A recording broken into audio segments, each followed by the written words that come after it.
الرحمن الرحیم۔ میرا نام عامر عباس ہے، میں شیخ پورہ سے تعلق رکھتا ہوں۔ میری فراغت 2018 میں جامعہ دارالعلوم کراچی سے ہوئی۔ فراغت کے بعد میں نے ایم فل میں ایڈمیشن لے لیا یونیورسٹی میں۔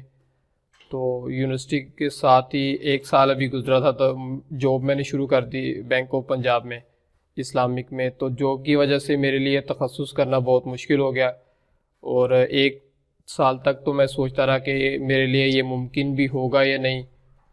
تو اس کے بعد پھر یہ عالمی مجلس مفتیان کرام کا تخصص جب میں نے سنا تو پھر میں نے اس حوالے سے مشورہ کیا اور اس میں داخلہ لیا مفتی خالد صاحب کے پاس۔ تو اللہ کا شکر ہے، اس میں داخلہ لیا تو مجھے بہت فائدہ ہوا، اور بہت سی نئی چیزیں سننے میں، دیکھنے میں، مشاہدے میں آئیں۔ بہت اچھا ایکسپیرینس رہا۔ اللہ تعالی ہمیں اس میں مزید ترقی عطا فرمائے اور ان حضرات کو جزائے خیر عطا فرمائے۔